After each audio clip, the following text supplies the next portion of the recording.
Hello, I'm Sean Finnegan, and you are listening to Restitutio, a podcast to get you thinking about biblical and historical Christianity, to challenge you to follow Christ, and to inspire you to lead a consecrated life.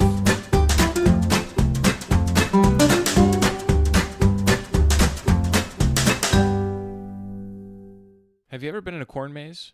The reason they work is because you can only see right in front of you.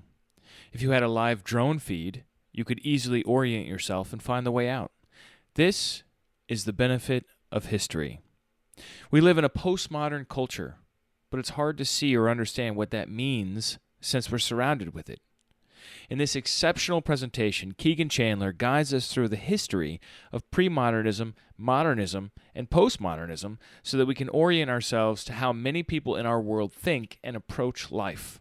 Not only will this give you a drone's eye perspective of our current situation, but it will also help you understand how to better share your faith with postmodern people. Here now is episode 147, part 5 of the 2018 Apologetics Conference in Paducah, Kentucky, Metanarratives and Failed Promises, the journey from premodernism to postmodernity with Kegan Chandler.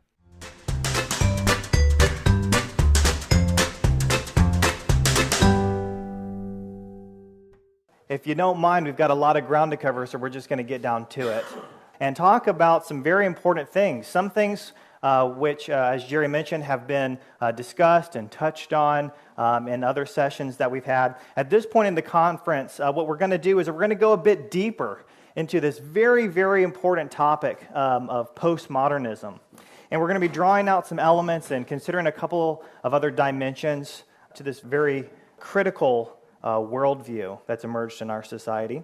And then on the other hand, we're going to be bringing a lot of these topics together in order to really look at a big picture, because we really need to get this historical progression down. And this historical progression of how we got to this postmodern world is incredibly important for understanding exactly what postmodern is, what its benefits are from a Christian perspective, what some of its weaknesses are from a Christian vantage point. And this will ultimately help us see where I think we need to go from here. Just for clarity's sake, I'm going to be looking at 3 questions today. First, what is postmodernism? Second, how in the world did we get here? And third, well, now that we're here, where do we go? Now, I'll begin by saying that it's very easy to look around at our culture today and be quite disturbed. There are a lot of very disturbing things happening in our society, especially among the opinions of young people in the West. A lot of these sentiments pouring out of academia are very troubling. And you'll hear a lot of people in Christian circles and in secular circles blaming postmodernism. You hear a lot of people ascribing a lot of the social and intellectual chaos to postmodernism. Who's ever listened to Jordan Peterson on YouTube? Anybody? Okay, several people, a lot of people. Postmodernism is a word continuously in his mouth, right? It's those blasted postmodernists. That was my best Canadian. So it's become this big, scary monster for a lot of people, especially for Christians. So it's important for us as Christian apologists to be able to cut through the hype, to be able to really understand exactly what's going on here, to cut through these misunderstandings and get at the heart of what postmodernism really is so we're able to address it. And it's incumbent upon us, I think, as good apologists, to conduct this analysis as humanely and as fairly as possible. It can be very easy to turn postmodernists into cardboard cutouts and into kind of caricatures of people. But they are real people who are asking real questions that deserve real answers. So our first step is to humanize our opponents so we can get it right. I like Jordan Peterson a lot. I like a lot of what he has to say.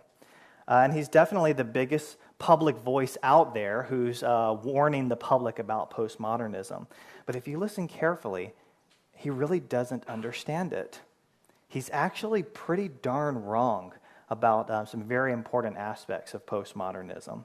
But you guys, with you, we're going to cut through some of these misconceptions, and at the end, Or we're going to hopefully be even better informed on a couple of these points than the world's most popular psychologist. So that'll be pretty cool. And maybe we can get to talking a little bit about him and some of the things you might be hearing him say, maybe in the questions and answers. But first, we need to define our terms. What is postmodernism? The word first emerged in the world of art and architecture in the late 1950s, 1960s, and eventually it came to describe the work of a segment of French philosophers in the 1960s and 70s, like Jacques Derrida, Michel Foucault, who is a man, not a woman, Jean-Francois Lyotard. You guys could probably throw out a few others. Now, would all these guys describe themselves as postmodernists? A couple of them didn't. There's a little famous anecdote where Michel Foucault says, "What's postmodernism? I'm not up to speed." Lyotard does use the word. He has a book, The Postmodern Condition. But it's essentially the way that we describe a worldview that has developed based on the ideas of a lot of these French philosophers. So postmodernism is an attitude. It's a way of looking at things. It's not a single doctrine. It's a set of doctrines. It's a worldview. And though there are many convoluted elements to the postmodern worldview and its concerns, it's not an entirely inherent and incomprehensible mess. There are some strengths to consider that I think Christians do need to consider. But if I had to reduce it to the ridiculous, I would identify a few very interrelated guiding principles. And if we follow along with these principles, it's going to kind of help us triangulate onto what postmodernism is. People have a very hard time defining postmodernism, and we'll see why as we get into it. But I think if we kind of use these couple of very closely interrelated principles as our roadmap, then we'll head in the right direction towards understanding kind of exactly what's going on here. Okay? So let's go through these really quickly. So the first, there is no objective truth. Second, there are only interpretations. Third, there is no metanarrative. And lastly, which interpretation prevails in society is a function of power, not of truth. Okay, so let's talk about these. The first one, objective or universal truth doesn't exist. There's nothing that is universally true for all people. Rather, what's true for you is true for you, and what's true for me is true for me. Second, there are only interpretations. In fact, there are an infinite number of ways to interpret something. Indeed, every single minute detail of life can be interpreted in myriad ways, and not one of them is more correct than another. An illustration that we might use to describe this is to think about a book that you might read. And when you zero in on the smallest minute detail, a word, if you look at that single word, well, there are various ways to interpret that word, right? And you open up the dictionary, there may be several different definitions right there. So which one is it? Well, you back out from that, and then you can interpret the sentence, can't you? Well, then you can also interpret the passage, and you can also interpret the chapter. And now we can interpret the entire book. So if you kind of think of that, you can apply that illustration to our world, to reality. And it's true, right, that we can interpret in our own way even the smallest, tiniest, most minute detail. And that may not be very surprising to you. You might say, well, Kegan, yeah, of course we can interpret everything. Everybody's always interpreting the data, right? But the stunning conclusion of postmodernism is that the reason why there are seemingly infinite numbers of interpretations is because there actually is no text there at all. That's kind of a postmodern slogan. There is no text. So Jacques Derrida is very famous for kind of coining this. There is no text. It's not just that we all bring our biases and proclivities and influences to the table when we're interpreting the world, which is true. It's that there is no correct interpretation because there's no objective reality to be correct about. Okay? Now, third, who can tell me what a metanarrative is? So a metanarrative is a narrative that is based on an objective truth that you are able to draw out implications from. Right, yeah, it's very closely tied to objective truth, which is why postmoderns might reject it. I've got a definition for us here. A metanarrative is an overarching account or interpretation of events and circumstances that provides a pattern or structure for people's beliefs and gives meaning to their experiences. Okay, so it's an overarching story. A metanarrative is a single overarching story that gives meaning and purpose to all of our experiences, and it's something that's universally true for everybody. Okay, the postmodernist rejects that. Famously, Lyotard would reject all metanarratives. Well, because there can't be one single thing that's true for everybody, so there really is no overarching story, and we'll get into that in a little bit. Okay, so if all of this is true, if these first 3 points are true, well, we have a problem, really. Because if you look around at society, there are vast swaths of people that believe certain things are true. So what's going on with that, right? Why is everybody just convinced of certain interpretations of reality? Why are so many scientists and religionists, politicians, and doctors just convinced? Well, that must be because the people and systems in power must have exerted their influence on them in some way. Okay, that's the conclusion. So, Dan, you mentioned last evening about the phrase truth is power. This is famously drawn up by Foucault. He has a book, Discipline and Punish, from 1975, in which he suggests that knowledge, truth, is established by those who have the power to punish. Right? So there are certain systems, there are certain institutions that are exerting this influence on people. People only believe that there are 2 genders, for example, because scientists have said so. And why have those scientists said so? Well, they must have been under the pressure of power. Maybe it was subconscious. Maybe there was money involved, right? There was some external force exhibiting some pressure on this scientist to come to that conclusion. And he passes that on to you, and you ignorantly perpetuate that. That's the idea here. And sometimes you'll even find some postmodernists who are so radical that they'll say that actually imposing our will on others is actually what science is all about. That science isn't really about discovering truth. That science is really just a sophisticated way of imposing our will on other people. Now, this might sound really radical to you, right? And it is radical. Who wants to give me a few examples of some things that a postmodernist today might say are just social constructs that have been developed after the pressures of power? Marriage, the way that marriage is laid out. Okay, so traditional marriage. Okay. Gender roles. Gender roles. Yep. Property ownership. Okay. Yeah, so these are what we would call social constructs. Binary gender, heteronormative sexuality, traditional marriages. We're only deceived by the power structures into thinking that these things really are true. Okay, so that's it. That's the basic worldview. But in light of this, postmodernism now has a mission. Once you become a postmodernist, once you've seen the light that the world is full of arbitrary and oppressive social constructs, your mission is now to deconstruct all of these social constructs. That's why postmodernism is often called deconstructionism. So now what your mission is to do is to warn everybody else. You've got to call out these constructs when you see them. And how do you do it?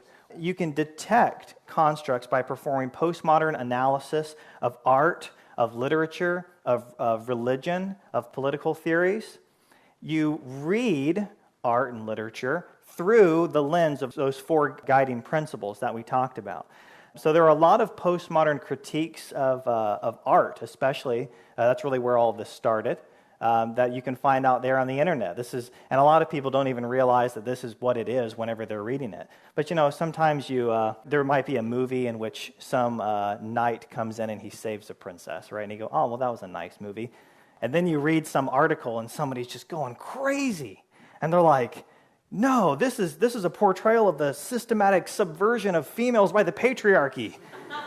And you're like, were we watching the same movie? I mean, the guy saved the princess and it was fun and what? Right? Because what they're trying to do is to deconstruct. They're taking that mythology and they're deconstructing it and showing you how all the different pressures of power have led people to establish these different gender roles, for example. A very strong impulse in the postmodern worldview is that history is wrong. History is a mythological construct. We might look back, we might read a history book, that tells us about the founding of America. You guys probably read something like this in school, right? Once upon a time, there were some people who wanted religious freedom, and they came over to America. When they came here, they met up with some natives, they helped them out, and people began to settle and to tame this wild world, and they stretched from coast to coast, and that's where we are, and God bless America. Okay? You might hear that narrative, right? A postmodernist would say, that's just a construct, right? That's a false mythological framework. And actually, America's real story, from another point of view, is a story of oppression, right? Where some people came in and they stole some other people's land. So see, it's all of your biases that are causing you to construct this mythology. So we have to destroy that. We have to destroy the meta-narrative, right? That whole overarching story about America and its destiny and where we've come from, where we're at, and where we're trying to go, and where we absolutely will go, it's just a bunch of hogwash. Okay, so you can see this is happening all over the place, but people might not necessarily say that this is what it is. I mentioned the art world, and I'm going to talk for a second about a really bad piece of art. If you want to sit down with me over a few drinks and nerd out over how bad this movie is, then we can totally do that. But I bet a lot of you didn't realize that this is a postmodern overture, a postmodern opera. I'm sitting there watching this movie. I'm like, does anybody else see this? This is incredible. It is actually, okay, it's a bad movie. I don't really recommend watching it. But it does have some sophisticated, it's more sophisticated, than episode 1, okay, in terms of what it's trying to do. So I'm just going to go through a couple of these things. If you don't like spoilers, close your ears, but you're not going to watch it anyway because you trust me. And, it's been out for a long time, so it's off the table, right? Why have people traditionally liked Star Wars? Because it's pretty cut and dry. It's actually very dualistic, right? You've got the light side, you've got the good side, and it's the clash between good and evil, and you got the hero's journey in there, and it's all really nice. So think about that. You've got an old school Star Wars, the hero's journey. That's a meta-narrative, isn't it? It's an overarching story that gives context to the experiences. It's headed in a definite direction. It's just gonna happen, right? And people like that. It's very clear good and evil. Well, what does this movie do? The director, Rian Johnson, he's a very subversive fellow. And it's subverting everything that you think is going to happen at every step. You think Luke's going to be some awesome hero? He's a cranky old man. You think Rey's going to be somebody special? She's a nobody. You think Snoke is going to be the big bad guy? Here we go. He's done. Right? It's subverting your expectations. It's subverting a narrative at every step of the way. And here's an interesting thing. It's also subverting the good and evil paradigm. Okay, now back in the day, there was the Force, and you wanted the Jedis were the good guys, right? Not so in this one. Not so. Here, Luke has become very disillusioned with it all. And you can kind of see the Force in this movie as a metaphor for truth. And he talks about this, and he says he shut himself off from the Force. Okay, he's done with it. And Rey's like, well, what's going on? What's the matter? And he goes, you think the Jedis have a monopoly on the Force? They don't. And she's like, whoa, what are you talking about? I thought we were the good guys. He's like, your side only thinks that they have the truth. You only think that you're the true morality, the people who are truly upholding morality here. And he tells her, you're not going to find your answers on the good side or the dark side. So what does she do? She goes on this little island, and she goes to the little fountain of light that represents the Jedi side, and she's looking for answers, and she can't find any. And then she goes down to the depths, to the little dark side pit, right? And she's looking for answers, and she can't find any. It's all gray. Nobody has a monopoly on truth. It's all just, depends on your point of view. Now, here's the next thing. There's another part where there are these sacred Jedi texts that are supposed to tell the Jedis how they're supposed to live, right? And they're in this little goofy, Jim Henson-style tree over here, all right? From the Dark Crystal or something, okay? There's a puppet, except Yoda's not a puppet anymore. He's CGI. Anyway, don't get me started. All right, so there's these sacred texts, right? And Luke says, these are the texts, these are the precious texts. These are going to tell me how to live. And what does Yoda do? He destroys them because there is no text. Sounds familiar. The text doesn't matter. The text isn't what's important. Yoda says it's all about how you feel. Reach out with your feelings. Just do what feels right. That's how you live properly. It's however you feel. This is very different. Do you see the change that's happened here? You can look at the change that's happened in Star Wars as kind of a microcosm for, what's happened here. So there's no text. Destroy it, doesn't matter. They're not important. It's all about in here. Which is actually opposite, because isn't the dark side like letting go of your feelings, like in the old movies? If don't give into your emotions and anger, because that leads to hate, and hate leads to dark side, right? Oh, interesting. And then the last thing, and I'll get off the Star Wars thing. There's a part, Kylo Ren, this character, he's a great postmodernist. He is the ultimate deconstructionist. He says, forget the past. He's screaming it. He's screaming at it right. He says, kill the past, destroy it, burn it down if you have to. And that's what this entire movie is doing, is it's taking the Star Wars mythology and it's completely burning it down to the ground and showing you how when you look really closely, it's all just a bunch of made-up crap. Right? You thought Luke was this great hero, but really, he's not. Okay? So, if we've really deconstructed everything, though, then what do we fill it with? This is what we fill it with. Experience and community. Now that reality is completely void, it's free to be shaped by our own personal experiences. Personal experience plays a significant role in postmodern thought. Since there's no objective reality, there's no single interpretation of reality is more true than another, then what I perceive, my interpretation is just as powerful as that of any scientist, right? What right does he or the President of the United States or anybody have to tell me what reality is? So if a scientist tells me that there are only two genders, but I've experienced a third, or a fourth, or a fifth, then my experience can easily override what that scientist is saying. Because modernist science is not only just another interpretation, I know that it's an interpretation arrived at through the pressures of power. So feelings, personal insight, anecdotal evidence, personal experience, these become the basis for identity and life. And from there, what you see happens is a collective begins to form. Another important aspect of postmodernism is the value that it places on community. Community is massively important. You build groups of people who have had similar experiences. So experience forms the core of a community, and this group gives people now a community identity. So now our politics, our philosophy, everything is based around this community identity, giving way to what people sometimes call identity politics. I'm sure people have heard that before, right? Okay, it's all interconnected. Let's just talk for a second about how experience and community has, you can see some of these postmodern impulses even arriving in the church today. If you look at churches back in the day, or even, and we'll talk more about this progression, but if you look in what we call pre-modern church, and the Catholic Church is still an example of that, what's the focus of the service? Sacraments, right? It's all about what the authority hands down to me. It's the sacraments. That's the goodie. That's what I want. There's no emphasis on knowledge and learning. In fact, the message is in a language you don't understand, right? Because that's not what it's about. It's all about the sacraments given to me by the authority, which is supposed to give me eternal life. Now we move forward a little bit, and modernist churches and Protestant churches are a good example of that. What does that look like?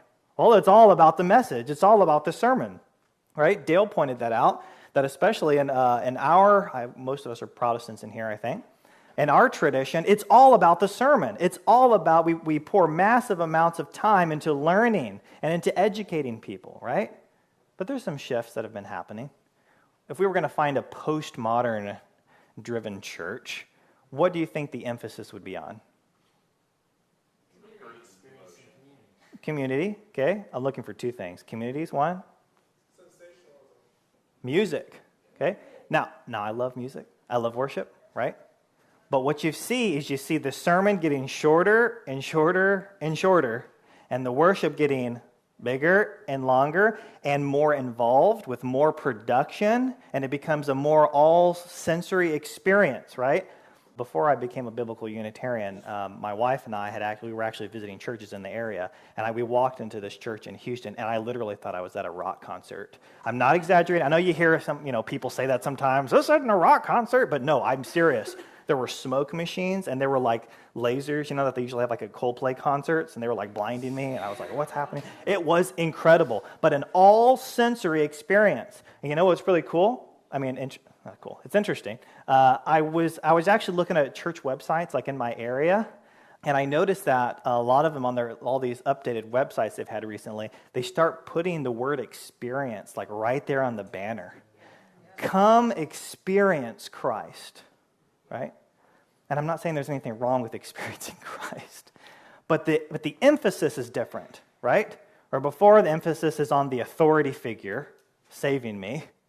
Then we had an emphasis on learning, and now we have an emphasis on experience. And it's interesting because many churches are kind of like caught halfway between some of these. They all have parts of them at the same time, really trying to find ourselves. Okay, so just to wrap this part up here, I want you to keep in mind the mission. The mission of the postmodernists, again, is to deconstruct the social constructs. And so I hope you can already begin to see how antithetical this worldview really is to what I would call a biblical worldview, which upholds universal truth, universal morality. And we're going to get into more of that.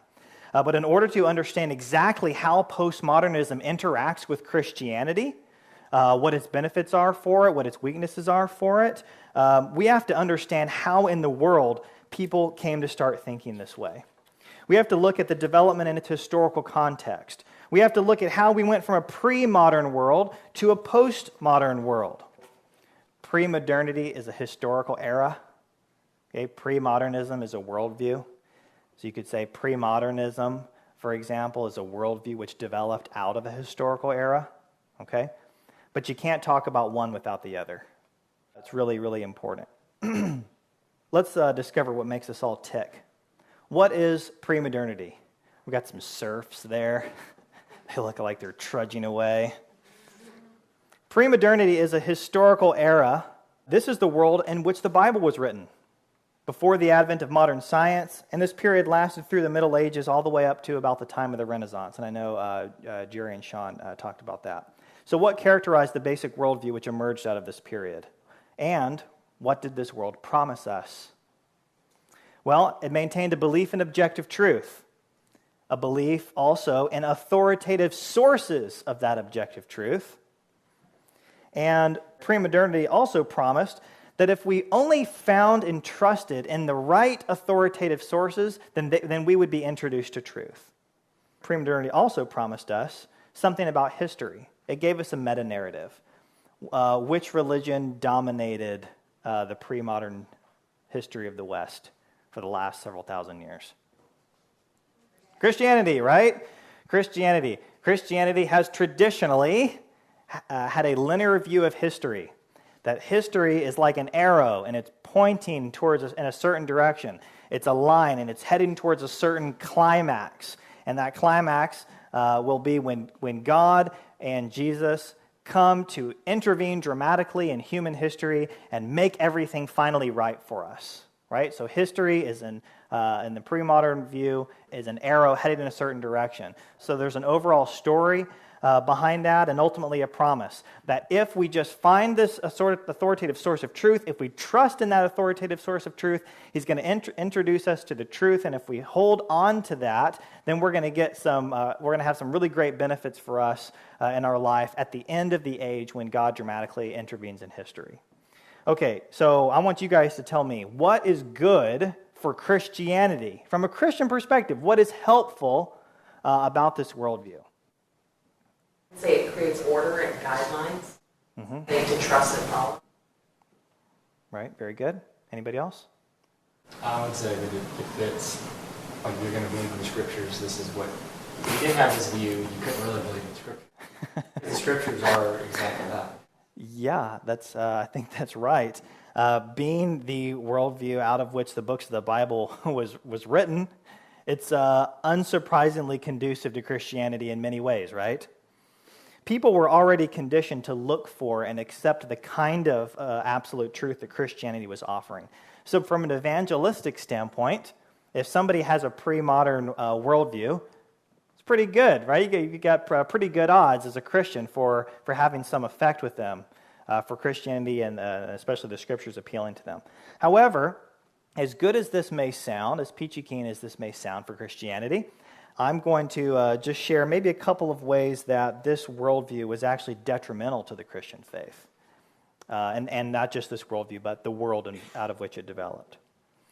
For example, the pre-modern world's class system and its lack of social mobility ultimately discouraged ordinary people from learning about the Scriptures themselves.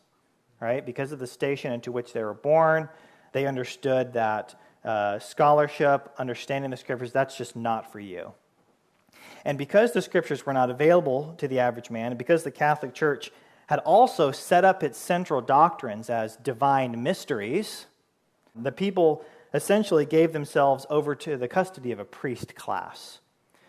The great historian Harnack once said that when a mystery is set up as the central dogma of the church, people automatically come under guardians.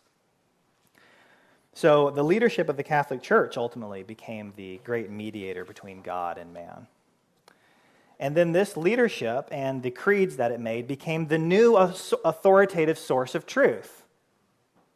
And this actually superseded the Bible. It quite literally superseded the Bible. So that wasn't very good, right? From my perspective, it's well known that as a consequence of this trust and authority, the Western world fell into the Dark Ages, when this new authority structure ultimately suffocated culture and learning outside of the prescribed boundaries. And it's true that eventually people kind of had enough of all of that. Christians had enough of all of that. And they ultimately wanted to revive the arts, literacy, and sciences that had characterized the West before the rise of the Catholic Church. And when they opened up that Pandora's box, it began to shatter the sort of just trust us mentality of pre-modernism. And I'm going to give you guys just two examples, really quick, of big turning points in the West that disproved this promise of postmodernism. Remember the promise? If you just trust the authoritative source, you're going to be guided into the truth. Okay, the first one is the Reformation. People started reading the Bible for themselves, and, well, surprise, surprise, it didn't quite line up with what the authoritative sources, i.e. the Catholic leadership and its tradition, was saying. Second, Galileo's defeat of Aristotle.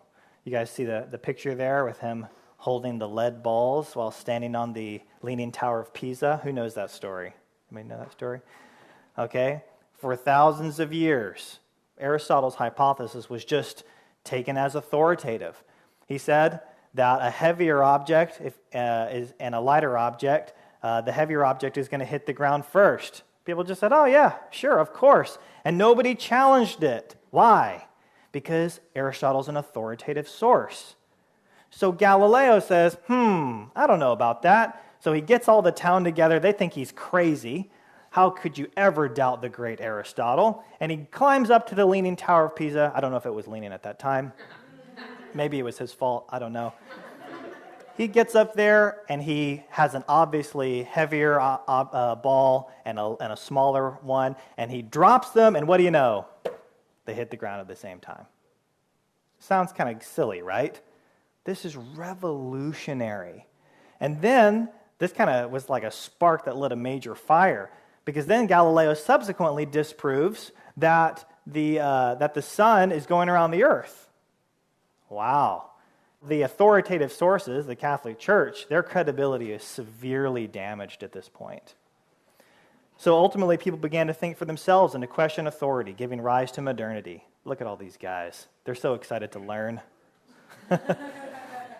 Just like you, except y'all have better hair. This is the era of science, the Enlightenment, a time of reform and revolution, both spiritual and scientific, a very exciting period in human history when the shackles of tradition were being cast off and a brave new world was coming into view and under the microscope. The Reformation in Europe, the American Revolution, the French Revolution, Darwin's theories, etc., very exciting. So what characterized the elemental worldview that developed during this period? I think Jerry probably helped us out with this a lot already. So the emerging worldview of modernity was characterized by a rejection of authority. No longer should something be believed just because it has a long and varnished status or because lots of people agree with it. Indeed, for the modernist, time and numbers do not guarantee truth. The belief in objective universal truth, that was maintained, that was carried over from pre-modernity. And people could still really get at this truth. But instead of simply going to authoritative sources to find this truth, it could be gained now on one's own by way of reason. Man could utilize the scientific method to determine what was true. And in this way, the promise of modernism ultimately developed. This worldview promised that if mankind just stuck to these principles, if it would just use reason and science to attain to the truth, then human society will progress and progress. Better religion, better philosophy, better science, a better human society, a better worldwide culture based on reason will emerge over a period of time. You just got to give us enough time. Just trust humanity. We can do it. So this became the new meta-narrative. So what were the benefits of this worldview for Christianity? Anybody? Gives people the freedom to see God on their own. Good. Very important. Back to the sources. Back to the sources, ad fontem. Some good things, right? As a Protestant, as a radical reformer, I see quite a few benefits for the Christian religion here. It's true that not all tradition should be accepted. There's nothing inherently wrong about a tradition, but it has to be correct, right? There are bad traditions out there, even bad traditions based on the Bible, that are actually terrible for the faith. And I think Jesus thought this way as well, actually. I think this is a deeply Christian sentiment. Jesus fought against the so-called traditions of the elders, didn't he? The religious leaders in his time. He said they were making the word of God null and void because of their tradition. So I think Jesus would approve of this basic premise that everything should be tested, and we shouldn't just take someone's word for it just because they have a long tradition and because a lot of people subscribe to it. Of course, the maintenance of a belief in objective truth, that's also very good. And I think as a general principle, human reason should be valued. Some Christians traditionally have not valued reason. They've openly not valued reason. I know this is a controversial quote, but a very famous one, right, where Martin Luther says, "Reason is a whore. Throw dung on her face." Wow, very vivid of you, Herr Luther. And that's a little controversial quote. People say, I didn't really mean it that way, and whatever, right? But he has some other quotes, too, where he says, "I tell you, this and every other doctrine must not be based on reason." Okay, so there's something going on there with Lutheran reason, despite what people say. But, okay, ultimately, forget Luther. Bottom line, there's a lot of people who have not valued reason when it comes to Christianity, and I don't think that's right as a general rule. You know, in Isaiah chapter 1, God tells his people to use reason, to join him in reasoning together, to come to an agreement about what is true and what is false. So I see reason as a gift from God and something to be used in order to test propositions, even theological propositions, especially theological propositions that are inherited from tradition. So those are some good things, right? What negative impact did modernism have for Christianity? Well, the modernist skepticism about authoritative sources of truth was extended to the Bible. The absolute authority of the Scriptures was challenged, and the reliance of human beings on these Scriptures and on the God who inspired them was effectively replaced by many people by a reliance on reason and science alone as the mean by which we are to acquire truth and right standards of living. Right? This is a problem, obviously, for the Christian religion. Christians have typically believed that we learn our standard of right and wrong from God, from the Scriptures. We've been talking about that a little bit, about God's moral standard. Christians typically haven't believed that mankind is just able to figure out what is right and wrong on his own.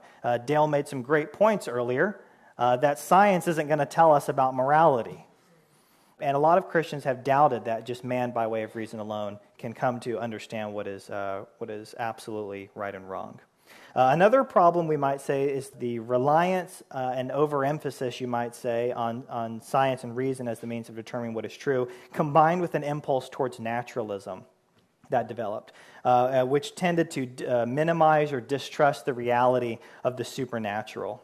Right, so the supernatural things recorded in the Bible, the miracles, the demons, things of that sort, well, these can't be tested empirically, so we can't say that's true. We shouldn't say that's true. Well, obviously, this approach is a problem for the biblical worldview, right? And the other problem with modernity is ultimately, well, this promise that developed here. Many people began to look to this promise of modernism about an enlightened society instead of a promise of God about the fulfillment of peace and human happiness. Again, modernism says, right, if we just stick to reason and science, then mankind can be trusted to ultimately produce a better and better society. Well, if mankind can do that on his own, what need do we have for God? What need do we have for the Messiah? If we can save the world, if we can build the kingdom of light here on our own, then who needs divine intervention, right? Obviously, this is a problem. But what happened to this promise? Well, there are several things we could talk about here, but the most important is probably this. Modernity had given us the promise, trust humanity. But for many people, this failed miserably as the allegedly enlightened societies brought us the wars and atrocities of the 20th century. Nazi Germany, the Holocaust, communism in the East, scientific discrimination. See my little eugenics tree up there? These societies were only dutifully following the modernist principles and using science and reason to build a better world. But they failed. And it proved to many people that humans could not be trusted to arrive conclusively at what is true and good for all people. The world learned also that when we remove the divine and the supernatural, when we believe that humanity can be trusted to save the world, we're only deceiving ourselves. So some people began to react against this. People began to think.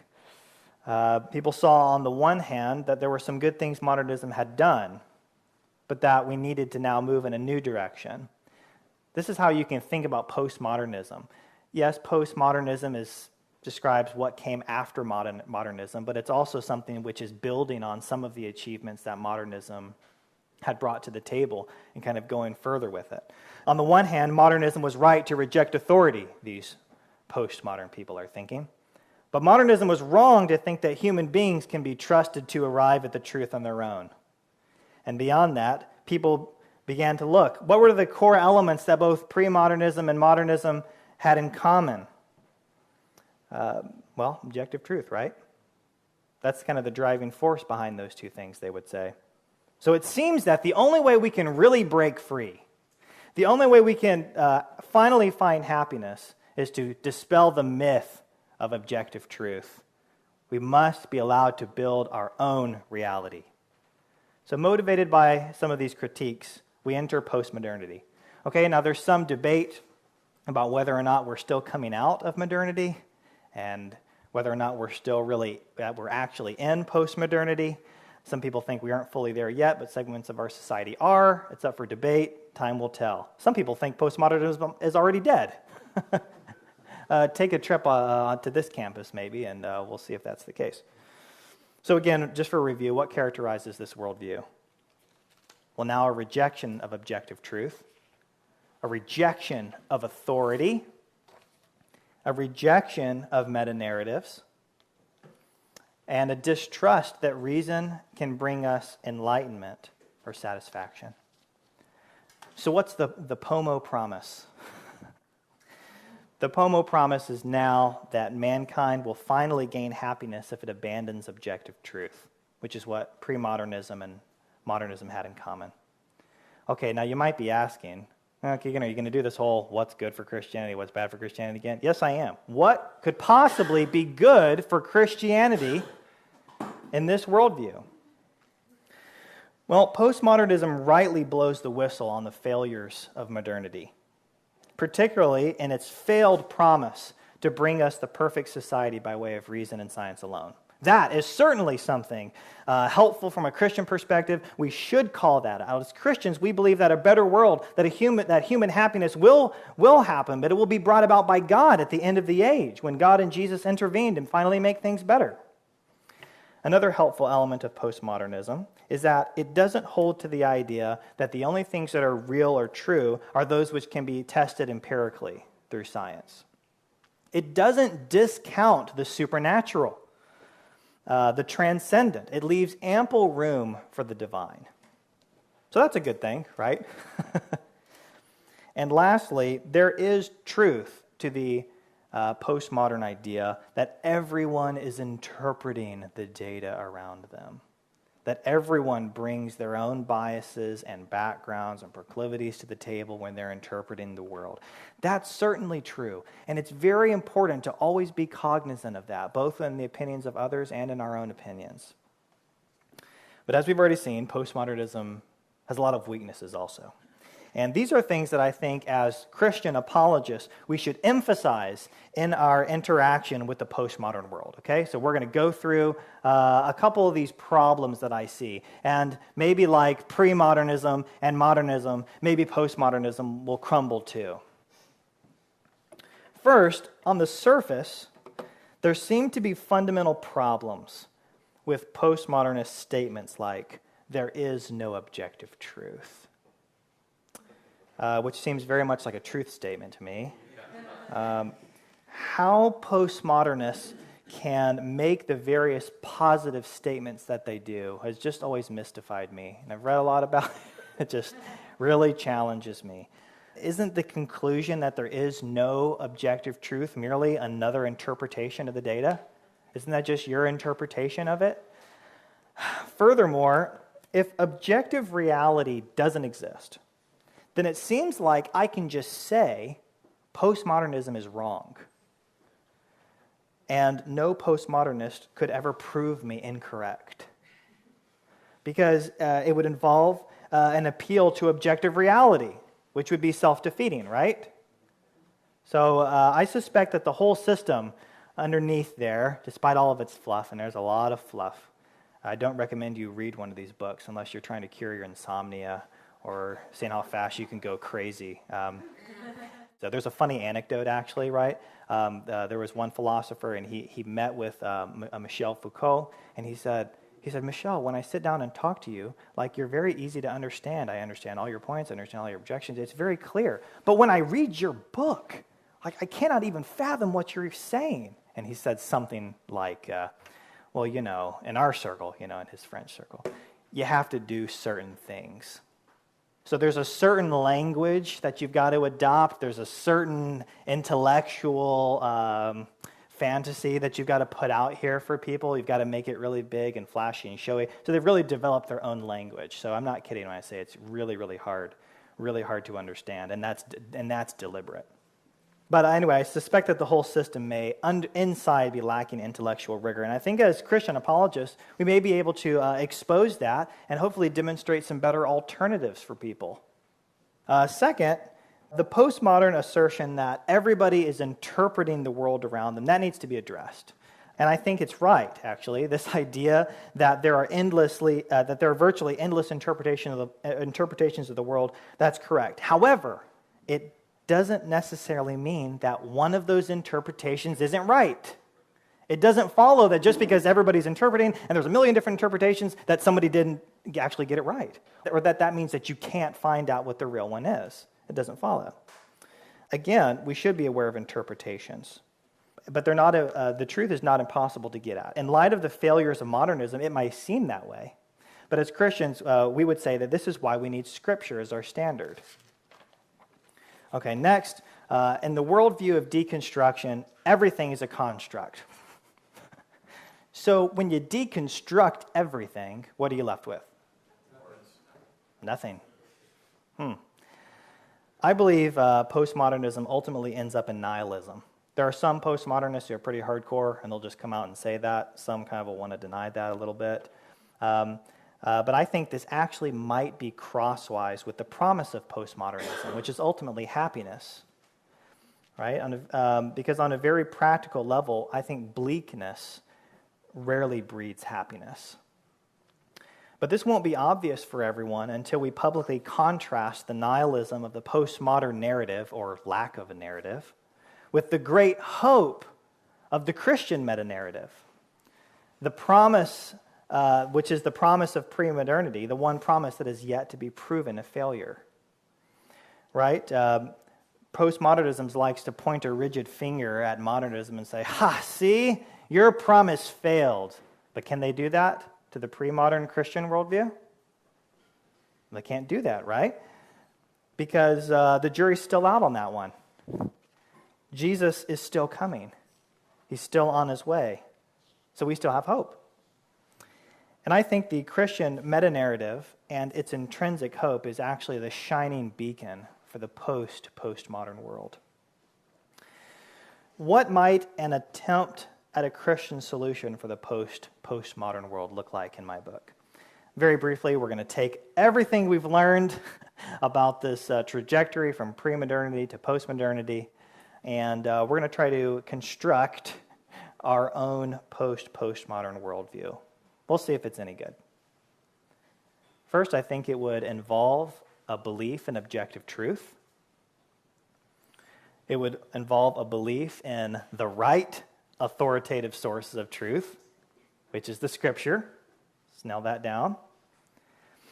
We should also believe that reason is valuable, highly valuable, but that reason alone cannot lead us into truth. We also need revelation. Finally, the promise needs to be maintained from premodernism that true human happiness will be found at the end of the age or in a restored earth brought about by God. So ultimately what we have here is a worldview built on hope, not a worldview built on radical skepticism. If experience really is as fundamental to the postmodernists as it seems to be, I say, well, let them experience the nihilism of deconstruction. And then let them look across the way to the great hope that you have. And you can then welcome them into your community. So that's my very brief attempt at a Christian worldview for the postmodern age. Maybe you disagree with it. Maybe you can improve upon it. Please do. But ultimately, in the interest of time, I think that's going to do it. I don't even have my clock on me. We really could go for hours and hours about postmodernism and all of its various ins and outs. But I hope this has at least informed you a little bit more about what postmodernism is, where we've come from, where we're at, and hopefully where we as Christian apologists can take our very challenged and troubled world. Well, that's it for this episode today. Thanks for tuning in.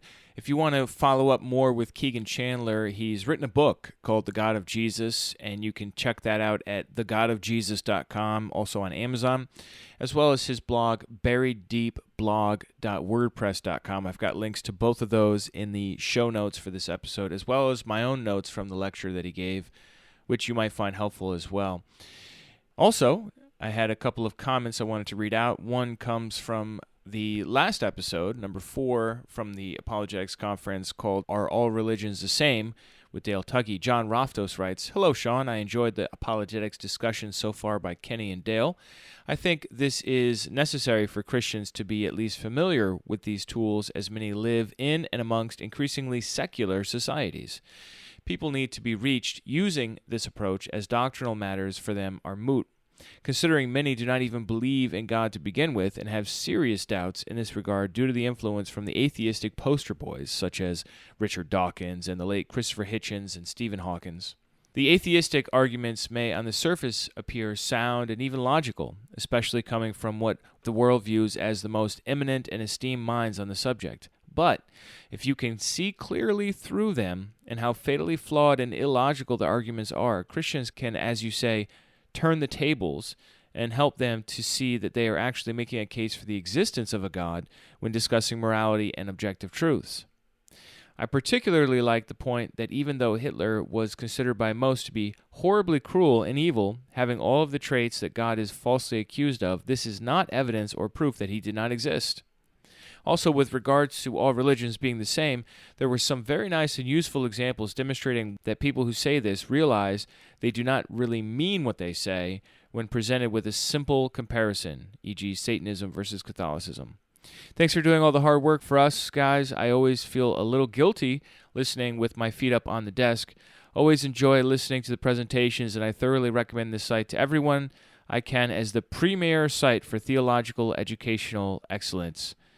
Thanks so much, John, for writing in. I highly recommend this presentation by Dale Tuggy, especially if you are curious about different religions. He is really an expert. I mean, he didn't go into his qualifications here, but I mean, he has led multiple trips to India. He studied Hinduism, Buddhism, and certainly the Abrahamic faiths extensively, much more than somebody who just like picks up a book and then reports what it says. I mean, this guy has been to these temples and these holy places, and he is really an expert on it. Also, Dale has a YouTube class that you can find online where he goes through in detail on all the different world religions. You can find that and much more at Dr. Tuggy's website, trinities.org. That's Trinity with an S, trinities.org. Secondly, I had another comment come in from Richie Temple on an interview with Jerry Wierwille, interview 28, Exegetical Fallacies. It was one of our most downloaded interviews of all time, even though it was super nerdy. I guess that's just what people want. So anyhow, this is what Richie Temple says. This is well done, and Jerry's articles on the topic, which you listed above, are even better. I read Carson's book, Exegetical Fallacies, about 20 years ago. Though I believe him to be an excellent scholar and agree with most of his points, I found him at times to be a bit too ornery, as well as too dismissive of other first-class Bible scholars. In addition, as Jerry states on this program, the book is quite technical, so I would highly recommend Jerry's articles instead.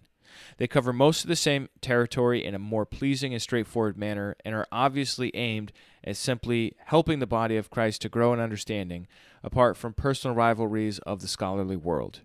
I would also agree with Sean's encouragement that one of the keys to keeping this fairly simple and guarding ourselves against fallacies is to read large portions of Scripture, especially in more modern versions such as the ESV, Holman Christian Standard Bible, and so on, and to thus become familiar with the subject matter on a broad scale based on the translations of modern translators. Of course, this takes time, but ultimately, most of the details of the individual passages will then properly fit within the whole. Finally, though a bit technical itself, I would also highly recommend the book, How to Read the Bible for All It's Worth by Fee and Stewart, 4th edition. This is a comprehensive how to study the Bible guide and is good for both personal study as well as for a Bible study group to work through together. Of course, there are other similar works that are also good. Thanks so much.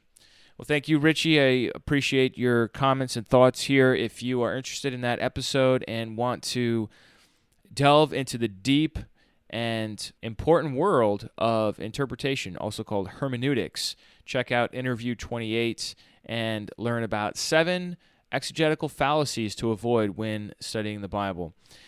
That's it for today. We'll see you next time when we have the concluding episode of the Apologetics Conference with John Truitt, looking at how to do evangelism Jesus' way. Thanks so much, and remember, the truth has nothing to fear.